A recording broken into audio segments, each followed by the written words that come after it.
Halo semuanya, welcome to my YouTube channel. Perkenalkan, aku Mugi. Aku sekarang kerja di PT Pertamina Persero, Refinery Unit 4 Cilacap.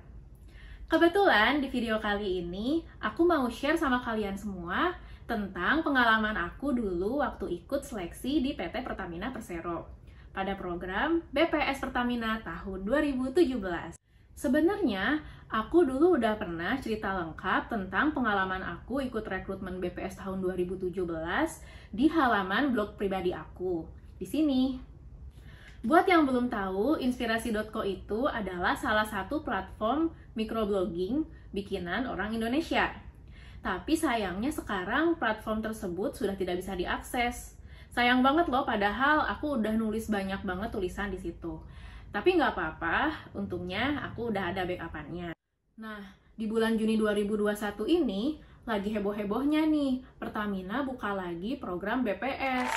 Biasanya, menjelang proses rekrutmen atau selama proses rekrutmen berlangsung, banyak di antara adik-adik kelas aku, orang-orang pada umumnya, dan bahkan orang-orang di sosial media seperti LinkedIn dan lain-lain, itu menghubungi aku untuk menanyakan seputar tips and trik, tahapan-tahapan rekrutmen, dan lain sebagainya. Biasanya, tanpa pikir panjang, aku pun langsung share link blog aku ke mereka supaya mereka bisa langsung baca, dan aku pun gak usah mengulang-ulangi cerita tentang pengalaman aku.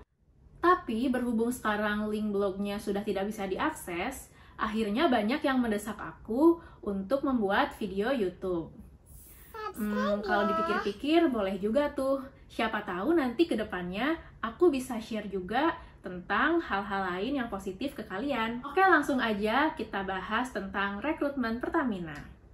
Rekrutmen untuk program Fresh Graduate terdiri dari 3 program. Yang pertama, untuk lulusan SMA dan SMK, namanya program BKJT atau Bimbingan Keahlian Juru Teknik. Yang kedua, untuk lulusan D3, nama programnya adalah BPA atau Bimbingan Praktis Ahli. Dan yang ketiga, untuk lulusan S1 atau D4, nama programnya adalah BPS atau Bimbingan Profesi Sarjana. Ketiga program tersebut mungkin memiliki kualifikasi dan tahapan-tahapan yang berbeda dalam rekrutmennya. Tapi aku berharap mudah-mudahan video ini bisa bermanfaat dan bisa memberikan gambaran dan menolong kalian semua untuk mempersiapkan diri dalam mengikuti rekrutmen di PT Pertamina Persero, khususnya program BPS. Oke, kita lanjut untuk bahas tentang seleksi administrasi awal. Awal tahun 2017, aku iseng apply rekrutmen Fresh Graduate Pertamina via jalur college shopping. Itu apply-nya lewat web career centernya kampus aku, yaitu ITS. Nama webnya SAC ITS. Jadi, Pertamina itu memang biasanya sebelum mereka buka jalur rekrutmen untuk reguler, mereka akan terlebih dahulu untuk membuka jalur rekrutmen via college shopping. College shopping itu biasanya ada di beberapa PTN. Tahun 2017, kalau tidak salah, hanya buka di 4 PTN, yaitu ITB, UI, UGM, dan ITS. Jadi, hanya mahasiswa tingkat akhir dan alumni kampus-kampus tersebut yang bisa apply college shopping melalui career centernya masing-masing. Pada saat apply via career center, yang aku lakukan hanya klik apply. Jadi di situ tidak ada tahapan-tahapan lain selain klik apply. Karena kan kita tahu sendiri, kalau di web career center itu kita sudah mengisi biodata secara lengkap dan berkas-berkas rekrutmen pun sudah ada di situ semua, sudah diupload semua seperti transkrip, ijazah, CV, dan lain sebagainya. Beberapa bulan setelah apply via web SAC ITS, akhirnya pada 3 Juni 2017 ada email masuk ke inbox yang judulnya itu Pemberitahuan Seleksi Awal dan Registrasi Melalui e-Rekrutmen PT Pertamina Persero. Untuk emailnya sendiri itu yang kirim langsung dari Pertaminanya ya, jadi dia bukan penipuan dan sudah pasti email resmi, yaitu recruitment@pertamina.com. Ternyata email itu berisi pemberitahuan tentang langkah selanjutnya, yaitu pengisian biodata lengkap di web resminya Pertamina. Pada saat itu, jujur aku sempat merasa bimbang. Apakah sebaiknya aku langsung lanjut untuk isi biodata di web Pertamina, atau mending nggak perlu ikut rekrutmen sekalian gitu. Jadi pada saat itu memang aku sedang insecure, karena kan aku pikir sudah ratusan kali apply ke perusahaan dan juga berkali-kali, puluhan kali gagal entah di tahap mana. Dan untuk perusahaan sebesar Pertamina, aku pikir mungkin aku juga nanti bakalan gugur di tahapan-tahapan awal. Tapi akhirnya aku tetap lanjut, nothing tulus, bener-bener di situ nggak ada yang namanya kepikiran untuk lolos, untuk ngarep gitu, nggak ada sama sekali, dan nggak ada bayangan lolos di situ, nggak ada. Beberapa bulan kemudian, entah timelinenya gimana, aku lupa. Pokoknya saat itu Pertamina akhirnya membuka program rekrutmen untuk reguler. Nah, kemudian pada akhirnya dari program college shopping maupun program reguler itu disatukan dalam suatu proses seleksi, dari proses seleksi awal sampai offering. Jadi pada tahun 2017 itu sepertinya memang tidak ada bedanya antara output dari college shopping dan reguler. Pada rekrutmen BPS tahun 2017, untuk pertama kalinya Pertamina bekerja sama dengan pihak ketiga atau vendor rekrutmen, di mana pada tahun tersebut vendor rekrutmennya adalah ASI atau Asia Pacific Recruitment. Nah, di sini ASI itu membantu Pertamina untuk menyeleksi kandidat pada tahap-tahap awal, yaitu online screening test, online psikotest, tes bahasa Inggris, online interview via Skype, dan yang terakhir, verifikasi dokumen tatap muka. Apabila kemudian lolos terus, maka setelah itu akan langsung dipegang tahapan-tahapannya oleh PT Pertamina sendiri, yaitu interview HR dan user, medical check up, hingga akhirnya offering. Nah, tapi untuk beberapa direktorat, khususnya fungsi supporting seperti SDM, IT, umum, dan lain-lain, itu biasanya memang ada tambahan tahapan, seperti misalnya interview top management. Aku pernah nih dapat cerita dari salah satu teman aku, dia BPS Legal, dan dia katanya ada tahapan semacam special assignment-nya, di mana dia disuruh membuat semacam studi kasus atau report, aku kurang tahu ya. Tapi pokoknya intinya memang pengalaman untuk masing-masing individu di masing-masing direktorat itu ya beda-beda untuk rekrutmennya. Oke, sebelum aku lanjut untuk menjelaskan tentang tahap demi tahap secara detail, aku mau disclaimer dulu nih sama kalian semua. Yang pertama, pada video ini aku tidak membagikan hal-hal yang bersifat konfidensial, baik bagi Pertamina maupun bagi pihak ketiga itu sendiri. Jadi, apabila nanti ada semacam penjelasan ataupun contoh-contoh soal yang keluar yang akan aku bahas, itu sama sekali bukan miliknya ASI Rekrutmen, tetapi secara random memang aku kumpulkan dari berbagai sumber seperti itu. Nah, kemudian yang kedua, yang perlu digarisbawahi adalah PT Pertamina biasanya dari tahun ke tahun itu tahapan seleksinya berbeda dari segi soal, tahapan, dan lain sebagainya. Bahkan untuk ASI Rekrutmen pun setauku itu memang hanya bekerja sama dengan Pertamina pada tahun 2017 di batch 1 dan batch 2. Nah, apalagi sekarang kan masih pandemi COVID-19. Bisa jadi mungkin untuk tahun ini seluruh rekrutmen akan diadakan secara online, kecuali seperti MCU mungkin. Dan yang ketiga, aku di sini hanya sharing berdasarkan tahapan-tahapan yang aku lalui pada saat 2017 dulu. Dan inilah cerita lengkap dari tahap demi tahap rekrutmen. Yang pertama, online screening test.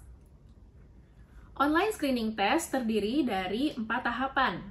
Yang pertama ada Smart GMA Verbal. Yang kedua ada Smart GMA Numerical. Yang ketiga ada Smart Ability to Learn. Dan yang keempat ada tes kepribadian. Smart GMA Verbal terdiri dari sinonim, antonim, hubungan kata, dan lain sebagainya. Contoh, supir pada mobil sama seperti titik-titik pada pesawat. Jawabannya, pilot. Smart GMA Numerical terdiri dari deret angka, soal cerita singkat, menghitung kecepatan, perbandingan, dan banyak deh hitungan-hitungan logika singkat lainnya. Smart Ability to Learn, semacam tes irama gambar, sesuatu yang berpola, dan lain-lain deh pokoknya, standar psikotes yang soal-soalnya itu tinggal dijawab pakai logika. Nggak sulit kok, yang penting baca dan jawab aja soalnya dengan konsentrasi, cepat, dan tepat. Tes kepribadian. Seperti tes kepribadian di psikotes pada umumnya, intinya tes ini akan mengukur preferensi kita terhadap suatu hal. Soal-soalnya dibuat dalam bentuk kuesioner biasa, yang bisa kita kerjakan tanpa dibatasi waktu. Sekilas, tes seperti ini memang tampak ya slow aja. Tapi sebenarnya satu hal yang harus di-highlight adalah konsistensi. Pada dasarnya, seluruh rangkaian soal dalam satu sesi tes kepribadian memiliki makna pertanyaan yang berulang. Contoh, pada saat di suatu soal kita lebih memilih menjadi penulis novel dibandingkan dengan menjadi pembawa acara atau MC, maka di soal lain kita pun memilih menonton drama di kamar dibandingkan mencari keramaian di pesta. Ngerti kan maksudnya? Jadi ya kita harus konsisten gitu loh kalau misalnya kita memang lebih prefer ya yang berbau-bau introvert, ya jangan nantinya jadi kesannya ekstrovert gitu. Tahapan kedua adalah online psikotes. Pada online psikotes terdiri dari 6 tahap. Yang pertama adalah Smart CRT Verbal. Yang kedua adalah Smart CRT Numerical. Yang ketiga adalah Smart Technical Mechanical. Yang keempat adalah Smart Technical Spatial. Yang kelima adalah Smart Personality. Dan yang keenam adalah tes ketelitian. Smart CRT Verbal terdiri dari paragraf-paragraf berisi informasi dengan berbagai topik, di mana untuk setiap topik akan ada beberapa soal dalam bentuk pernyataan atau kalimat terkait topik. Lalu, cara menjawabnya adalah dengan mengkritisi pernyataan tersebut. Apakah termasuk benar? Benar itu artinya sesuai dengan isi teks, atau salah, yaitu tidak sesuai dengan isi teks, atau tidak dapat menentukan. Artinya, pernyataan tidak bisa ditentukan benar ataupun salah berdasarkan informasi dari teks. Tipsnya adalah konsentrasi, fokus, baca teks dengan cepat tapi hati-hati dan sambil langsung menangkap kunci-kunci utama informasi supaya langsung paham dengan isi teksnya. Smart CRT Numerical terdiri dari tabel-tabel berisi informasi data tulisan dan angka dengan berbagai topik, di mana untuk setiap tabel akan ada beberapa soal dalam bentuk hitungan, mencari kesimpulan isi tabel, maupun bentuk soal lainnya. Tips: langsung baca soal-soalnya dulu, lalu utamakan mengerjakan soal-soal yang proses menghitungnya cepat. Hindari dulu menjawab pertanyaan-pertanyaan yang berhubungan dengan penarikan kesimpulan. Pada saat menghitung pakai kalkulator, usahakan cepat dan jangan banyak typo, supaya nggak ngulang input angkanya. Smart Technical Mechanical terdiri dari konsep-konsep dasar mekanika dan fisika dasar, di mana soal-soal sebagian besar disajikan dalam bentuk gambar. Contoh, ayunan bandul, kesetimbangan jungkat-jungkit, arah putar roda gigi, dan sebagainya. Kabar baiknya, tidak ada soal hitungan di sini, jadi nggak perlu hafal rumus. Tips: baca soal maupun pilihan jawaban dengan hati-hati, karena sebagian besar soal-soalnya dalam bentuk logika dari setiap konsep dasar mekanika fisika itu sendiri. Which is, sebagian besar bisa banget dijawab pakai penalaran logika, di saat kita nggak sempat belajar dulu sebelumnya.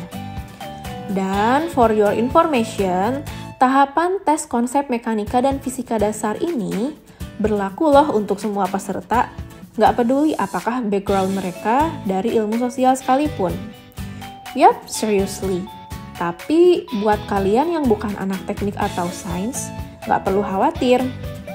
Selain soal-soalnya didesain untuk bisa ditalar secara logika, toh kalian pun bersaing melawan kandidat-kandidat sesama jurusan kalian sendiri kan, untuk memperebutkan kuota pegawai di bidang sesuai jurusan kalian.